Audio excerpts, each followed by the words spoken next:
Liquor స్కామ్లో SIT దృష్టి నోట్ల కట్టలపై మళ్లింది. రోజుకో డబ్బు కట్టల వీడియోతో ప్రజల దృష్టి ఆకర్షించేందుకు ప్రయత్నిస్తోంది. నిన్నగాక మొన్న హైదరాబాద్ ఫామ్ హౌస్లో 11 కోట్ల డబ్బు వీడియోలు హల్చల్ చేశాయి. నేడు చెవిరెడ్డి అనుచరుడి అధీనంలో ఉన్న నోట్ల కట్టల వీడియోలు విడుదలయ్యాయి. ఇవన్నీ లిక్కర్ స్కామ్ నిజమని ప్రజలను నమ్మించేందుకు సాక్ష్యాలు బయటపెడుతున్నారని అంటున్నారు. ఏపీ మద్యం కుంభకోణం కేసు దర్యాప్తు చేస్తున్న సిట్ కీలక పురోగతి సాధించినట్టు కూటమి నాయకులు చెబుతున్నారు. హైదరాబాద్లో 11 కోట్ల నగదును స్వాధీనం చేసుకున్న సిట్ అధికారులకు ఈ కేసుకు సంబంధించి మరో కీలక డెన్ ఆధారాలను గుర్తించారు. ఎన్నికలకు ముందు నగదు పంపిణీ చేసేందుకు వీలుగా డెన్లో డబ్బులు దాచి ఉంచిన వీడియో సిట్కు లభించింది. నోట్ల కట్టలతో చెవిరెడ్డి అనుచరుడు వెంకటేష్ నాయుడు ఉన్న దృశ్యాలు అందులో ఉన్నాయి. వెంకటేష్ నాయుడు లిక్కర్ స్కామ్లో A34గా ఉన్నారు. నోట్ల కట్టలను పేరుస్తూ అక్కడ ఉన్న వారి సహాయకులకు ఆదేశాలు ఇస్తున్నట్టుగా ఆ వీడియోలో కనిపిస్తోంది.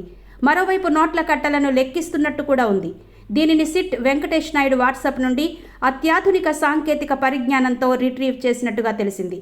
దీనిపై వైఎస్ఆర్సీపీ నుండి ఏ సమాధానం వస్తుందో అని ప్రజలు ఆసక్తిగా గమనిస్తున్నారు.